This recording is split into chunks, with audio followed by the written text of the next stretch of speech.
Hola a todos, muy buenas tardes. Son las 12 en punto. Quiero de antemano darle las gracias a todas las personas que a esta hora se conectan a esta videoconferencia de comunicación en tiempos de crisis o en tiempos de oportunidades. Es un honor, es un privilegio estar con todos ustedes y principalmente por esta noble causa, por esta donatón en favor de nuestros campesinos, en favor de nuestros pescadores de la región de Sumapaz y puntualmente del municipio de Girardot, muy cerca a Bogotá. Para quienes no conocen, tenemos algunos invitados extranjeros. Es una población aproximadamente a unas 2 horas y media de Bogotá. Sí que la están pasando mal con toda esta emergencia del coronavirus y con toda esta cuarentena.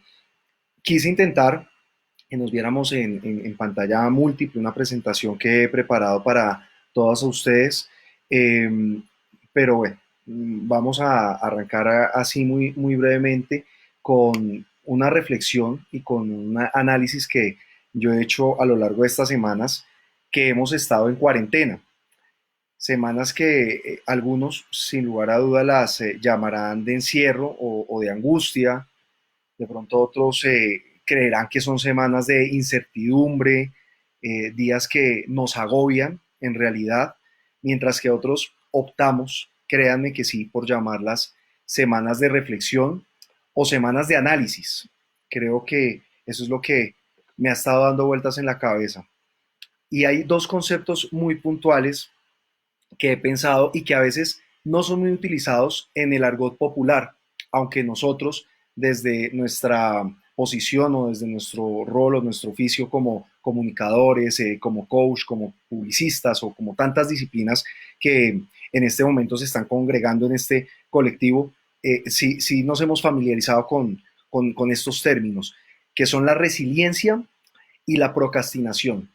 Y son dos términos que sin duda alguna son inherentes al ánimo humano, al comportamiento de todos nosotros. La resiliencia no es más que la capacidad que tiene una persona para superar circunstancias traumáticas, como por ejemplo lo que estamos viviendo actualmente, también la muerte de un ser querido, de una enfermedad, de un accidente, etcétera. Es esa gran capacidad que tenemos nosotros. Mientras que la procrastinación, si bien no es un término como antónimo de este primer término, de este primer concepto que les decía de la resiliencia, sí considero que de una u otra forma está en las antípodas de ese primer concepto de resiliencia. Está como en otra orilla muy distante, porque se trata del mal hábito de retrasar actividades o situaciones que deben atenderse, sustituyéndolas por otras situaciones más irrelevantes o agradables por miedo a afrontarlas. Creo que en nuestro alrededor nos hemos encontrado a lo largo de estos días o a lo largo de estas semanas con varios ejemplos, con varios casos de personas que nos dicen vamos a actuar, vamos a hacer después de que termine esta cuarentena. Y eso iba a ser, por lo menos en el caso de Colombia, para nuestros amigos extranjeros, el 13 de abril. Ya habíamos armado planes para esa fecha, que se iban a reactivar las industrias, que se iba a reactivar el comercio, que nuestra vida cotidiana iba a volver realmente a la normalidad.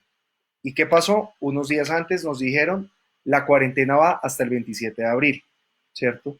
Puede ser que unos días antes nos digan, se va a extender más. En este momento el futuro es tan impredecible que hacer planes para una fecha fija es bastante difícil.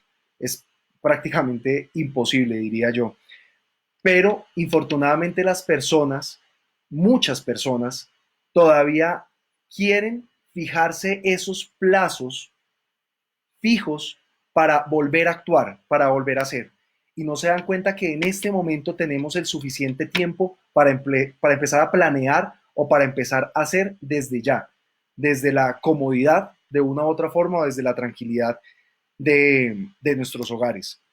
Y es verdad, muchos de nosotros creo que caemos con frecuencia en esta posición que es más bien cómoda, en la procrastinación, sobre todo en estos días en los que a veces, como dirían los argentinos, no sé si me puedan entender muy bien el término, pero estamos al pedo, ¿no? Estamos como muy relajados, nos dedicamos a ver alguna serie en Netflix o de pronto vemos alguna película una y otra vez y la repetimos y miramos a ver entonces qué está de moda y qué están viendo los demás y nos conectamos entonces a Netflix o a cualquier canal de televisión o nos dedicamos a dormir, o nos dedicamos de pronto a cocinar, o a ir a mercar, o a sacar el perro, qué sé yo. Y eso créanme que no está mal, para nada, porque hay que hacerlo. Sin lugar a dudas, hay que hacerlo.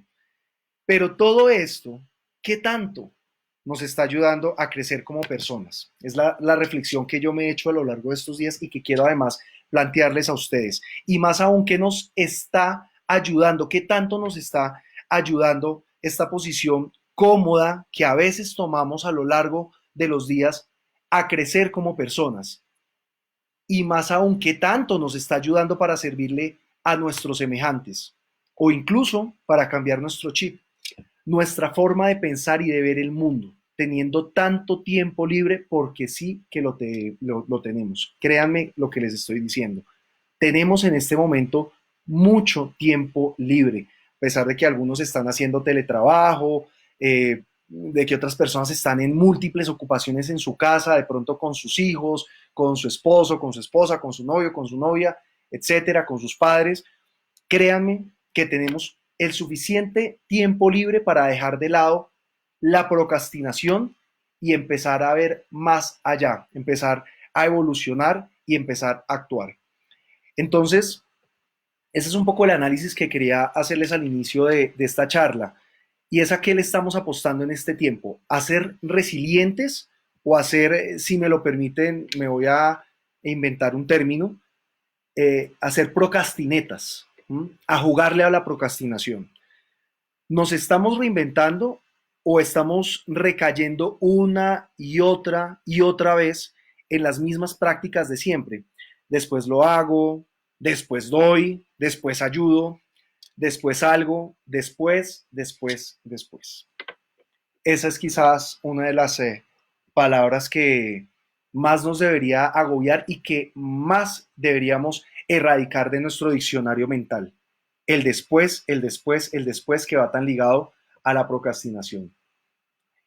Esta entonces es una muy breve introducción para lo que les voy a hablar de comunicación en tiempos de crisis o en tiempos de oportunidades. Mucho gusto. Soy Alejandro Tibaduiza, comunicador social y periodista, y de antemano quisiera agradecer a Olga, a mi hermana, quien me invitó a ser parte de este gran colectivo de cerebros a un clic y que tiene este noble propósito de ayudar a quienes más lo necesitan, a quienes, como les decía en un comienzo, no están recibiendo un solo peso y seguramente están día a día rebuscándose la comida de ellos y de sus hijos y de toda su familia y buscando cómo sobrevivir. Y en esta situación están decenas de pescadores, de piscicultores, allí donde les comentaba, en Girardot, en la región del Sumapaz, muy cerca a la capital de Colombia, 2 horas y media aproximadamente de Bogotá. Fui periodista durante varios años en importantes medios de comunicación acá en el país. Estuve en Caracol Radio, estuve también trabajando en la FM, estuve en Caracol Televisión. Allí estuve hasta hace apenas 2 años y ahora me encuentro en el sector público. Yo soy actualmente coordinador de comunicaciones de la Alcaldía Mayor de Bogotá, donde me he sentido orgulloso, motivado, inmensamente feliz, no se imaginan cuánto, de hacer lo poco o mucho que sé hacer, considero que es comunicar. Pero bueno, de esto último les hablaré un poco más adelante, de esa experiencia que he tenido a lo largo de estos 3 meses en la Alcaldía Mayor de Bogotá. He cubierto para radio y televisión principalmente, como les mencionaba, en la FM, en Caracol Radio principalmente y también en Caracol Televisión, emergencias que pudieron ser diferentes a esta porque son visibles y son tangibles, pero igualmente creo que han sido muy conmovedoras, como por ejemplo el terremoto de Ecuador, que ocurrió justamente hace 4 años y que dejó más de 600 fallecidos y más de 6.000 y pico de heridos, no recuerdo la cifra exacta, pero fue algo así. De hecho, bueno, acá hay una foto. Esta fue una transmisión que hicimos cuando pasamos de Pedernales, que fue el epicentro de la tragedia, allí en Ecuador, llegamos a Puerto Viejo y terminamos en Manta, que es uno de los principales puertos pesqueros del Ecuador. Recuerdo que la primera noche cuando llegamos a Pedernales, tuvimos que dormir con el equipo de producción, con el camarógrafo, con el asistente de cámara, en una cancha de fútbol. No se imaginen ni siquiera el Campín, ni el Estadio Metropolitano de Barranquilla, ni nada de esto que se le parezca. Era más que todo un barrial. Y en un arco estaban las pilas de muertos porque ya habían pasado unas 18 horas aproximadamente del terremoto, y en el otro arco estaban los organismos de emergencia y de socorro y de rescate, y los periodistas que empezábamos a llegar de otros países.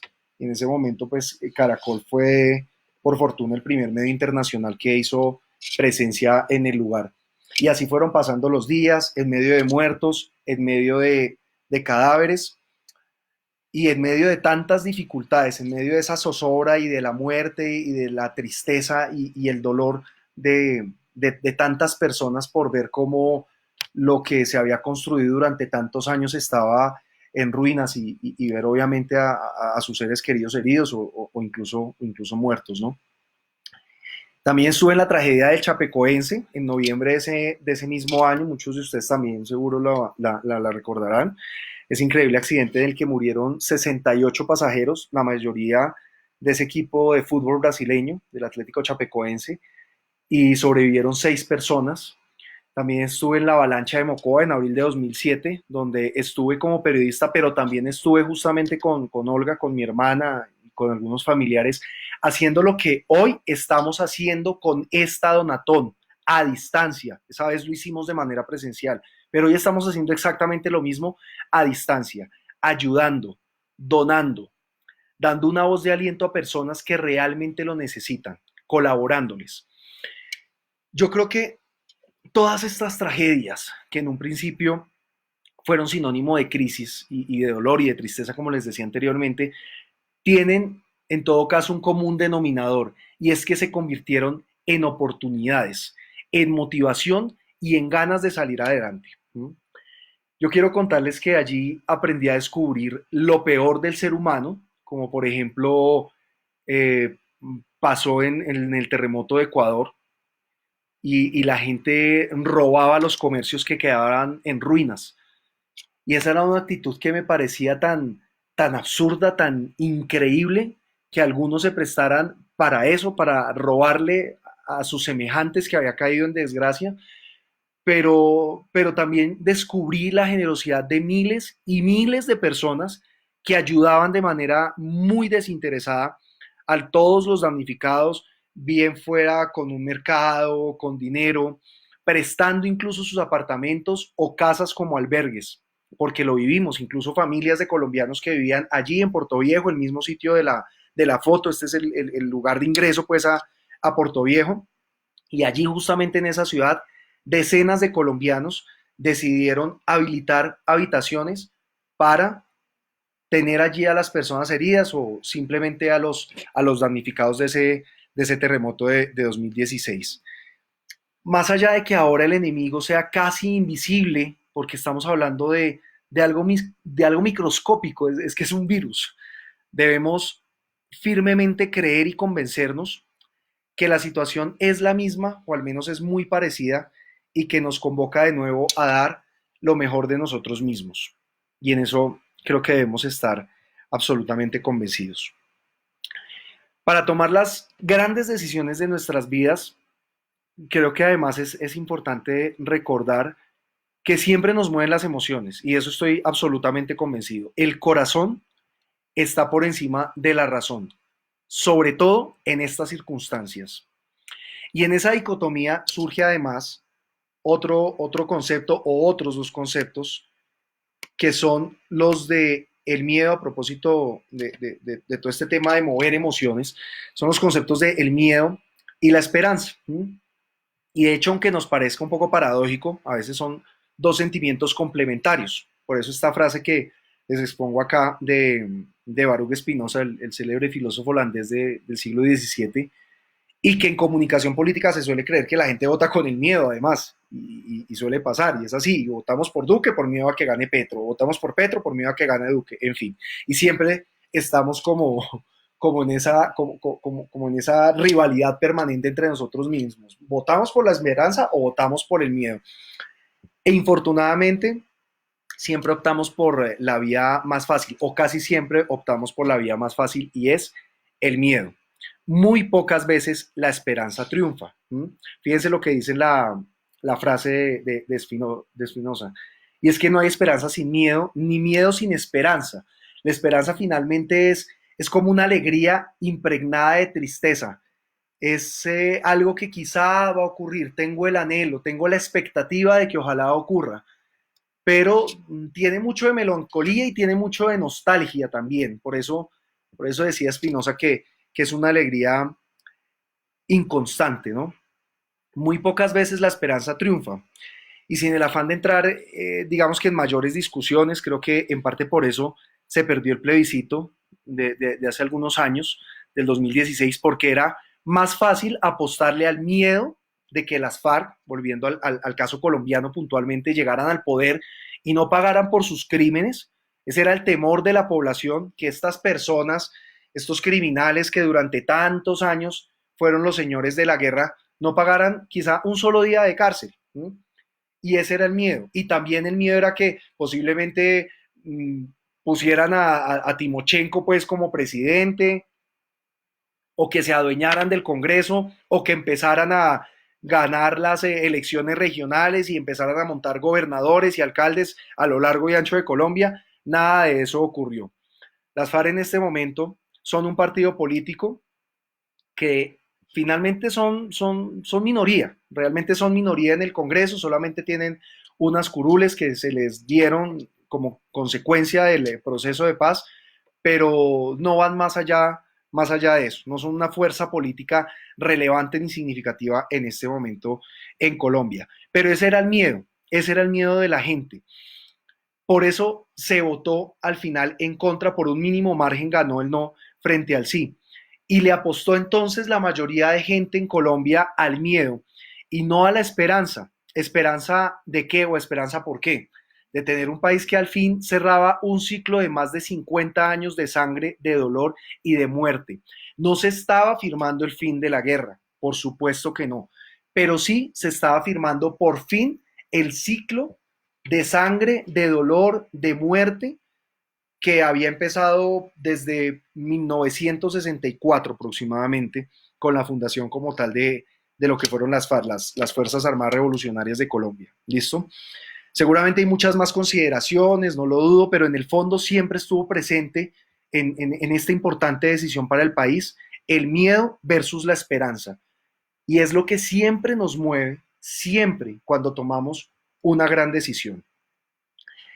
Yo creo que al miedo siempre lo encontramos en una zona de confort, ¿saben? Porque es lo que nos obliga a quedarnos quietos, a no actuar, ¿sí? El miedo yo lo veo como en un diván, ¿sí? Así tipo Freud, cuando hablaba del psicoanálisis, echado, acostado, está en una zona de confort, porque lo que les digo, nos obliga a quedarnos quietos, a dejar que todo pase, porque también existe un riesgo ante lo impredecible e inesperado de un cambio.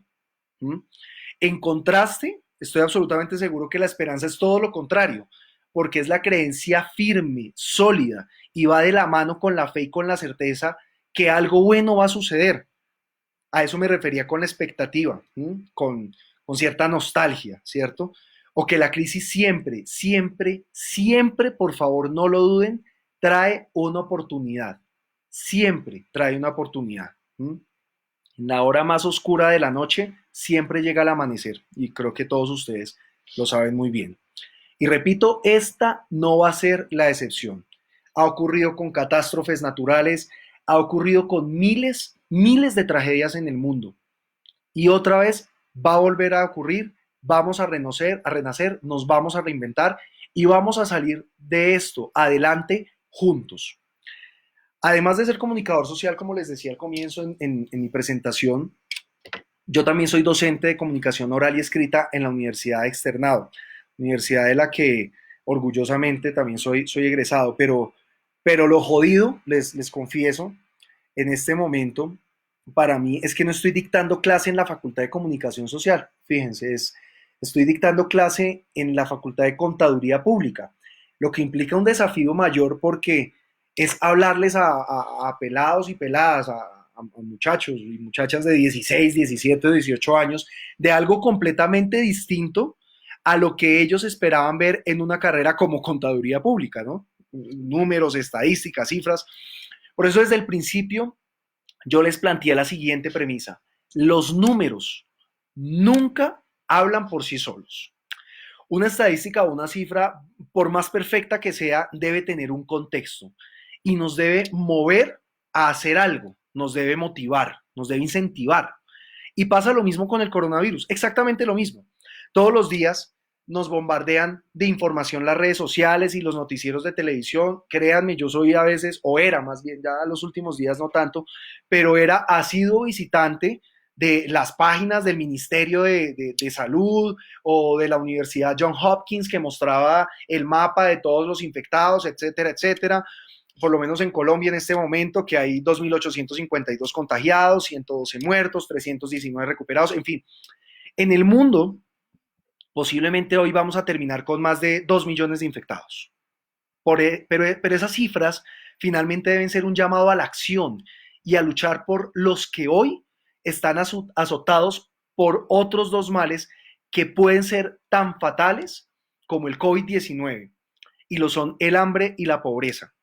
Si hay algo más letal que el coronavirus, son estos otros dos males, el hambre y la pobreza, que existen creo que desde el comienzo de nuestros días, infortunadamente.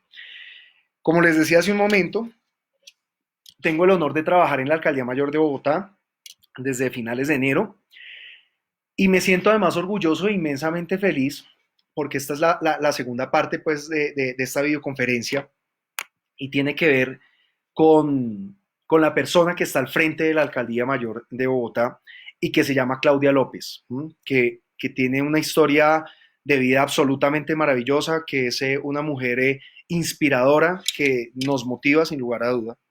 No es mi interés, y quiero dejar esto claro, meterle a esto o sesgo o color político a lo que estoy diciendo, no, nada de eso, nada de eso. En este momento, de hecho, no me siento identificado con ningún partido político, solamente con causas. Eso es lo que me motiva en este momento, causas puntuales, causas sociales puntuales. Por eso simplemente quiero contarles mi experiencia desde la primera línea de acción como lo somos nosotros en materia de comunicación frente a toda esta emergencia en una ciudad como Bogotá. Y si hay algo que nos ha enseñado Claudia de manera directa es que se lidera con el ejemplo y que justamente ese liderazgo se ejerce en medio de la crisis, en medio de la dificultad. Quiero citarles varios ejemplos de esto que ha ocurrido y uno de ellos fue el pasado 16 de marzo. Ese día ya llevábamos una semana o tal vez unos 10 días de haberse confirmado el primer caso por coronavirus en Colombia y fue una joven procedente de Italia. Se habilitó de inmediato la línea 123 que atendía cualquier cantidad de llamadas para atender exclusivamente llamadas de emergencia ante posibles casos de COVID-19. Me acuerdo que ese día fuimos a la Secretaría de Salud y de manera sorpresiva esto fue lo que ocurrió, veamos. Adriana, ¿cómo le va? Le habla Claudia López, edad de la abuelita, 77 años me dijiste. ¿Ella o su merced o alguien en la casa viajó en los últimos 14 días fuera del país? ¿No estaba en contacto con nadie que haya viajado fuera del país o de la ciudad?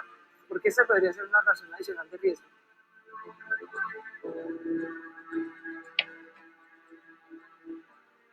Móvil 6348 para Central. Gracias, muy buenas tardes.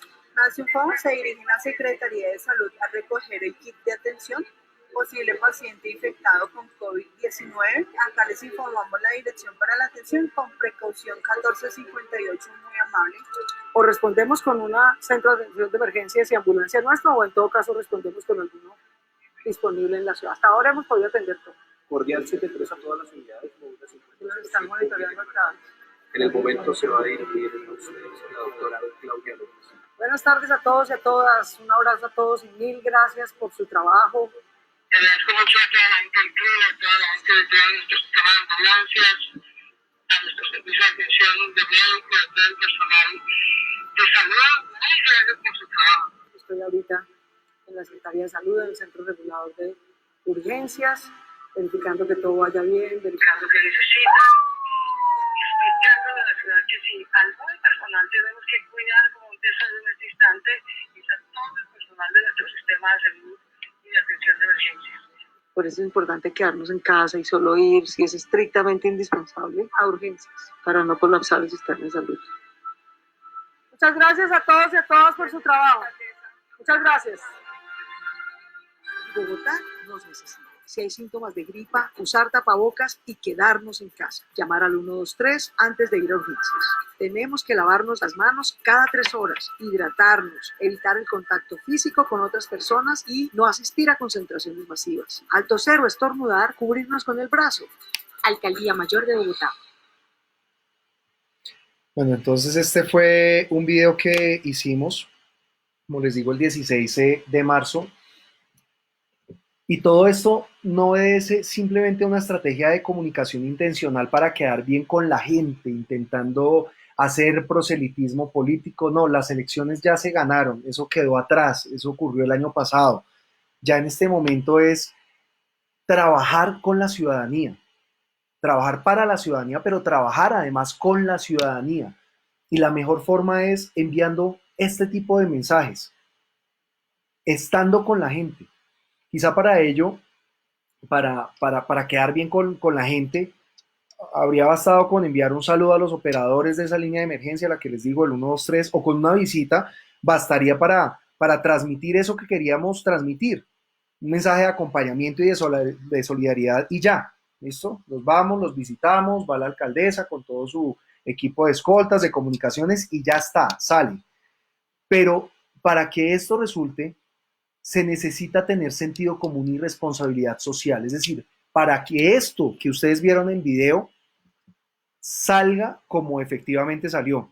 Por eso ya decidí ir más allá y con los conocimientos que le transmitieron durante los días previos los médicos, epidemiólogos, expertos, etcétera, etcétera, asumió en serio el rol de una de las muchas personas que a diario, en medio de aciertos y errores, porque por supuesto que los hemos tenido, se atiende a los usuarios en esta línea.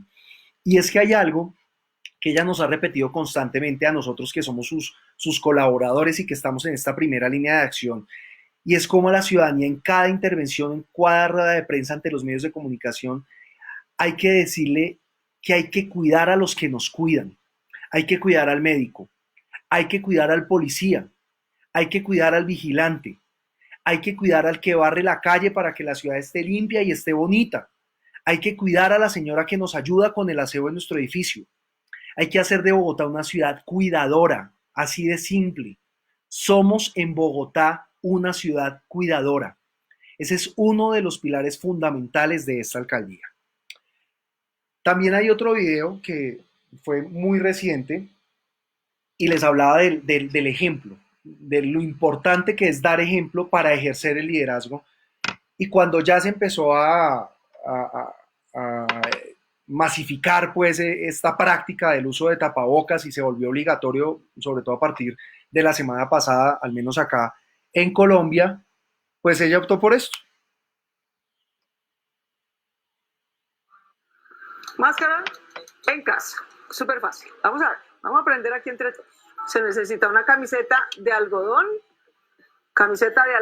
cualquiera. Aquí escogí una verde viejita que tengo. Necesitamos servilleta simple, sencilla, para cortar y 2 banditas. Eso es todo lo que necesitamos, no mucho más. Vamos a ver cómo se hace. 30 centímetros por 60. Muy bien, entonces.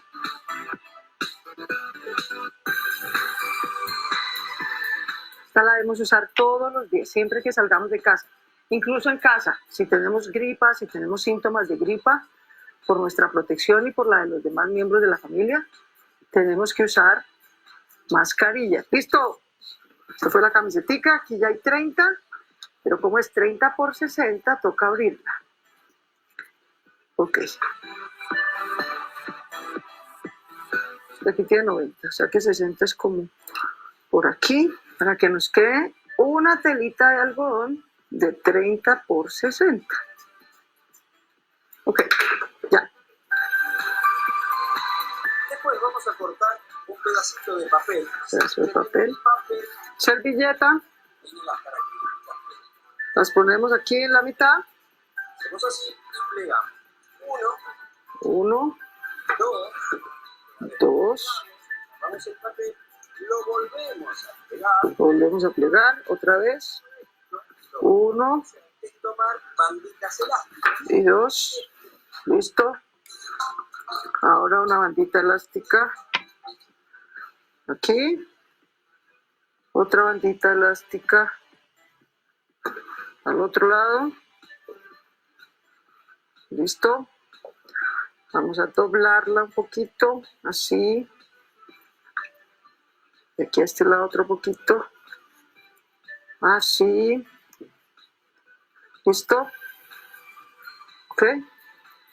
Y ahora nos la vamos a poner aquí atrás. Aquí atrás. Bien. Listo. Así queda la mascarilla. Lo importante es que nos tape la nariz. Así. Nos tape la boca y un pedazo del mentón. Que quede cubierto. El objetivo de la mascarilla es muy fácil, cualquiera la puede hacer en su casa. Si la puede comprar en una droguería o algo así, está bien, pero si no, cualquiera la puede hacer. Todos lo tenemos que usar para salir de casa. El coronavirus se transmite por la saliva. Y cuando hablamos, de pronto le salpicamos saliva a alguien, por eso cuando estornudamos toca así, ¿no? Para que no le transmita saliva a nadie. Entonces, siempre al salir de casa o en casa vamos a hacernos nuestra mascarilla.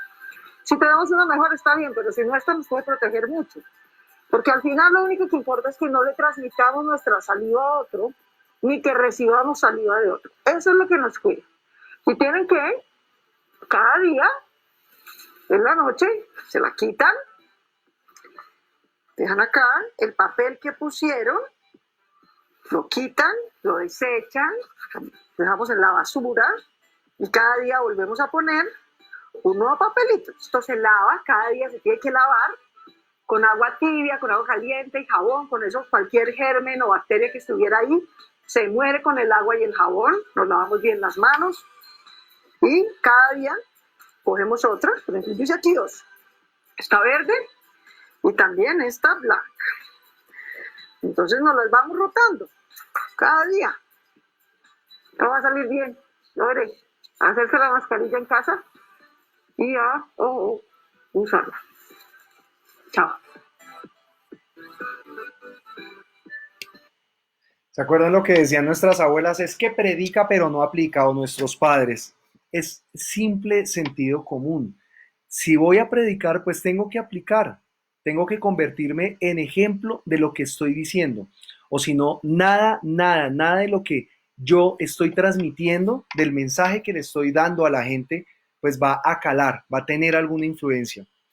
Ahora quiero irme unas semanas atrás, si me permiten, porque hubo un episodio que fue bastante polémico acá en Bogotá, pero que sin duda reflejó el carácter por el que siempre se ha identificado a la alcaldesa Claudia López.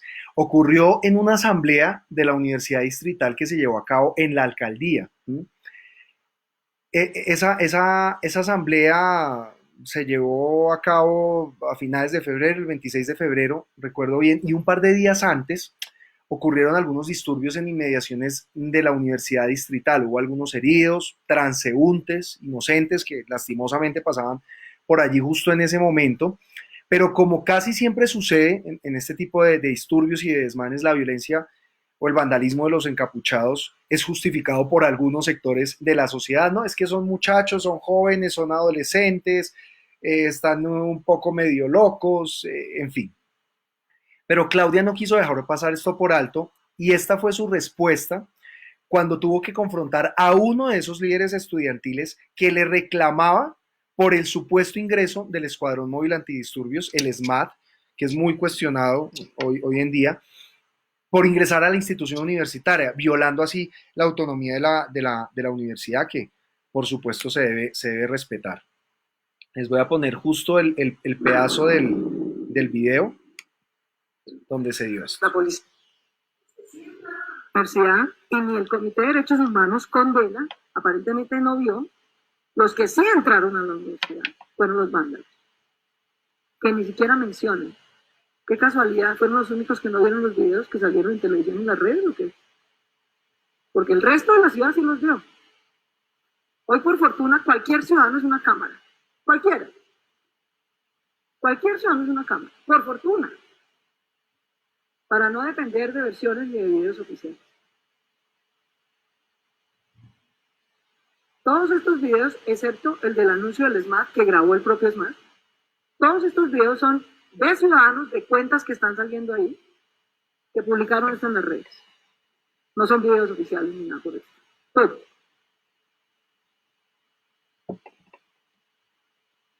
De manera que aquí vándalos entran con piedras, con bombas molotov, encapuchados, dentro de la universidad. Y eso sí no lo ve el Comité de Derechos Humanos. Y eso sí no lo protestan ni rechazan. Y eso sí no lo consideran una violación de la autonomía universitaria. El que calla otorga, es un dicho sabio. ¿Fueron los únicos que no lo vieron? ¿Por qué no lo condenan?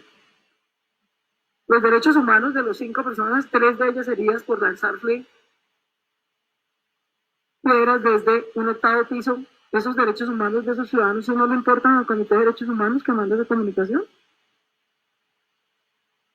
Son derechos humanos selectivos. Sigamos. ¿Sí? Y el SMAT.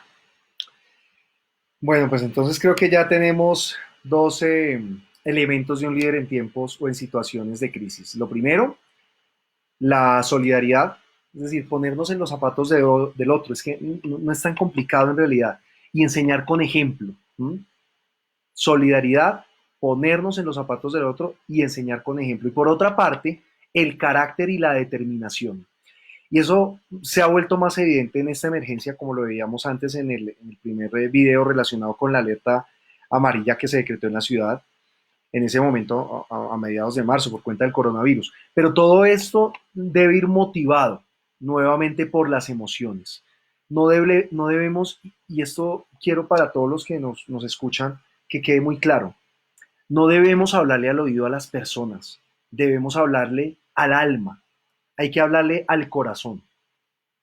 Si queremos que nuestro mensaje llegue, si queremos realmente transformar vidas y cambiar realidades, no le hablamos al oído a la gente, repito, le hablamos al corazón y le hablamos con esperanza, no le hablamos con miedo.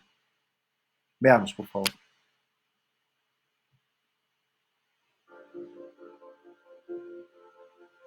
¿Qué historia le contaremos en unos años a quienes apenas abren y abrirán sus ojos este 2020?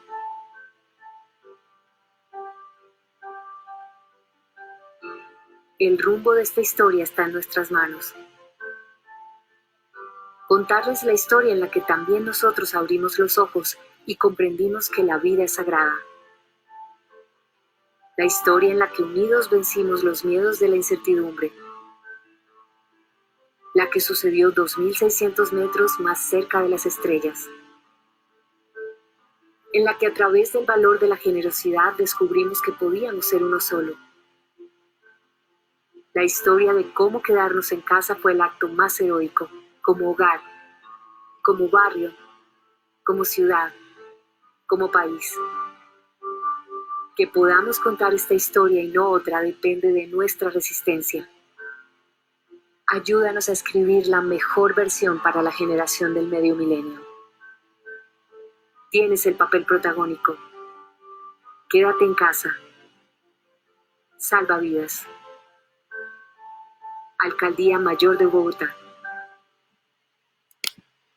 Este video fue el pasado 9 de abril en el que en Colombia, fecha en la que en Colombia se conmemora además el Día de las Víctimas, porque tiene una connotación muy especial, y es que el 9 de abril de 1948 fue asesinado el caudillo liberal Jorge Eliezer Gaitán, y eso definitivamente marcó un hito en nuestra historia porque fue como tal el comienzo de la violencia en nuestro país. Y el 13 de abril, apenas ayer, pues se hizo también este video, está recién salido del horno y también quiero compartirlo con ustedes.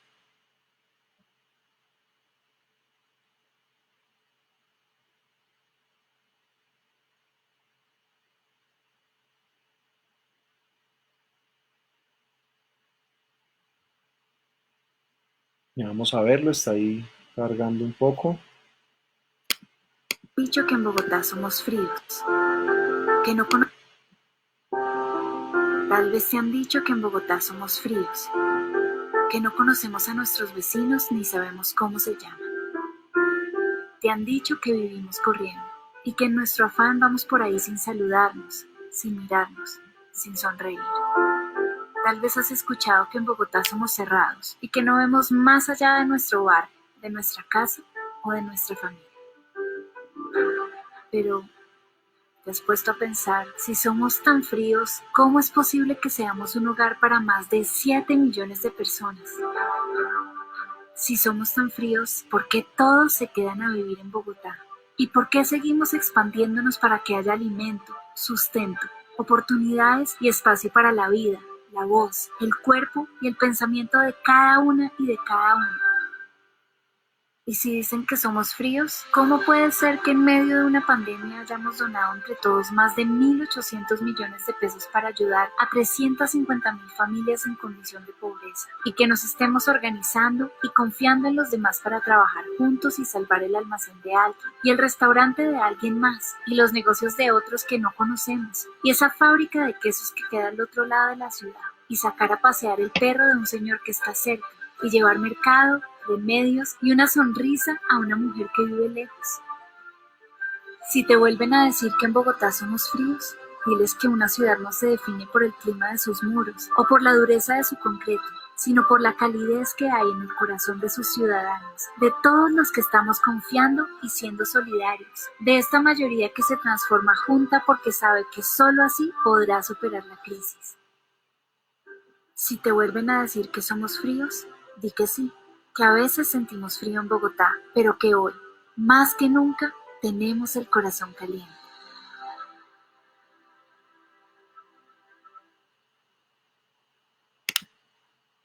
Bueno, no sé ustedes, pero a mí la verdad estos videos que hacen mis compañeros del equipo audiovisual de la alcaldía realmente me mueven y me conmueven. Honestamente les digo, y es que, de nuevo, la clave creo que está en eso, en hablarle al corazón a la gente, no en hablarle al oído, repito, sin tantos tecnicismos, sin tantas leguleyadas, sin tantos decretos que van y que vienen, el inciso, el preciso, el conciso del parágrafo tal, del artículo tal, eso está mandado a recoger. No le estamos hablando a abogados, le estamos hablando a la gente, gente con piel, gente con alma, gente que siente. Estamos hablando para gente de carne y hueso que tienen esas necesidades insatisfechas que hay que suplir en algún momento, Claudia, y efectivamente ¿Cómo es? lo ha En cumplido así. bicicleta. Madruga todos los días a trabajar, a sacar. Era Ay, un portal de permítame un Transmilenio. Yo segundo, vivía en esta localidad cuando era permítame adolescente. un Y segundo porque se me Transmicable. ha ¿Dónde vives? puesto acá. Bastante. Entonces, como les decía, eh, de eso se trata, de hablarle al corazón a la gente, pero también debemos dar una voz de aliento y de esperanza y apelar a eso, a la esperanza. ¿M? Siempre será más difícil que apelar al miedo, sin lugar a dudas. Siempre, siempre. Hablar de esperanza es mucho más complejo que hablar de miedo. Ese sí que es el camino más corto, ¿no? Hablar del miedo. Por eso procuramos que nuestro relato, nuestro mensaje conmueva y toque las fibras de las personas, que motive. Hay algo que debe determinar la comunicación en estos tiempos, al menos desde los gobiernos, y es que no se debe comunicar para la ciudadanía, como de pronto se los mencionaba en alguna parte, se debe comunicar con la ciudadanía. Si no es así, la gestión se vuelve una simple rendición de cuentas permanentes con cifras y cifras que no tienen mayor sentido, porque como les decía, los números no hablan por sí solos. Quiero despedirme con una última reflexión que también nos dejó la alcaldesa hace pocos días y que compartimos con mi hermana y que compartimos con algunos amigos. Sobra en ese sentido cualquier análisis o cualquier preámbulo que les haga a continuación. Este video fue del pasado 1 de abril, justo antes de Semana Santa, De su contribución y esta fue la, franca la reflexión, la reflexión final después de una rueda de prensa que dio ese día. casi que en estos meses nos toca, en estas semanas, perdón, que tenemos de aquí, en el transcurso de abril, pandemia y otra para cuando lo superemos. Y quisiera terminar diciendo esto. Estamos pasando por un momento que requiere dar. Dar sin pensar en qué vamos a recibir a cambio. Tenemos que dar. Dar paciencia, dar tranquilidad, dar flexibilidad, dar humanidad. Dar a quien tiene menos que nosotros, porque ahora lo va a necesitar. Dar. Y confiar sin esperar nada a cambio, genuinamente, de corazón. Que en este momento que vamos a dar, a redistribuir para que todos podamos tomar un poquito más porque lo necesitamos. Es justamente esa actitud desprendida, generosa, serena, humilde, profundamente empática y solidaria. Esa es la única, no es la mejor, es la única manera por la que vamos a pasar todos por este momento difícil de la pandemia y a salir de ella, hacia vivir con el menor impacto económico, con el menor impacto en vidas, con el menor impacto en salud. Silenciamente, tal vez por miedo, entre menos miedo tengamos y más serenidad tengamos, más vamos a poder dar. Si por miedo o por cálculo afrontamos este desafío de esta primera cuarentena, viendo cómo minimizo lo que pierdo yo y le traslado el costo a otro, ninguno de nosotros va a ser ninguno. Ni el más acomodado, ni el menos acomodado. Esa visión tacaña, calculadora, egoísta, nos hunde a todos. La única manera que tenemos de salir de aquí bien es con mucha generosidad, mucha. Dar, sentir, soltar y sonreír. Si tratamos de retener para cuidarme yo, perdemos todo. Todos vamos a tener que soltar. Todos vamos a tener que cuidar. Esa es la única manera en la que vamos a poder sobrevivir. Sobrevivir literalmente. Porque este es un desafío a la vida. Esto es una pandemia, un desafío a la vida. Ayer, Bogotá tenía 12 muertes por coronavirus. Ayer. Hoy tiene 16. Eso es un incremento de más del 20% en un día, en 24 horas. De manera que este no es un desafío a la economía, es un desafío a la vida, al corazón, a la conciencia. Y riqueza, así como la generamos antes, la vamos a volver a generar después. Eso no es el problema. Así no es el problema. Ahí está el talento. De esta ciudad no se desaparece ni el talento, ni las empresas, ni quienes saben generar empresas, ni los emprendedores, ni las habilidades, somos los mismos. Tenemos hoy las mismas habilidades que teníamos ayer. Les voy a decir una cosa, cuando salgamos de esta pandemia vamos a tener más y mejores habilidades. Humanas para empezar, sociales para seguir y económicas también. La misma y mejor producción, riqueza que estábamos generando ayer, la vamos a poder seguir generando cuando salgamos de esta pandemia, sin duda. Pero tenemos que poder atravesar esta pandemia con generosidad y con solidaridad, sin estar pensando cómo me cuido yo y los demás que vienen a mí. Porque si ese es el pensamiento, no salimos acá. Los dejo con una reflexión para todos, para mí misma, para todos. Este es el momento de sentir empatía y de soltar toda la solidaridad de la que somos capaces, toda y más. Si hubiéramos podido. El mensaje creo que pues, es lo suficientemente claro. Dar, sentir, soltar y sonreír. Creo que ese es el llamado en este momento. Y creo que este mensaje es más que contundente, por eso creo que firmemente ayudar nos hace felices y que el que no vive para servir no sirve para vivir. Y esto a veces se nos convierte en una frase de cajón, pero la verdad debemos ponerla en práctica, ¿no? Y que la generosidad debe guiar sin lugar a dudas nuestras acciones, ¿no? Por eso, como han hecho mis compañeros, los invito a donar, por supuesto, a través de esta noble y desinteresada iniciativa. Créanme que acá no perseguimos ningún reconocimiento ni ningún otro interés de ninguna índole, de ningún otro tipo. Por eso es el momento de aportar un granito de arena ingresando a esta fanpage de Integral Coaching que nos convocó en esta oportunidad, o a nickdarmatubaca.com. Para mí ha sido un placer haber estado con todos ustedes, haberles transmitido algo de mi experiencia, de mi aprendizaje, y los invito igualmente a que no se despeguen de este Facebook Live. A las 2 de la tarde, en una horita larguita, estaremos con Arturo Vergara. Él es speaker mexicano, conferencista y cofundador de Retaillegence, ojalá lo haya pronunciado bien, conferencista y cofundador de Retaillegence, una firma líder en estudios de potencia para proyectos inmobiliarios. Posteriormente a las 4 estaremos con Ana María Hoyos.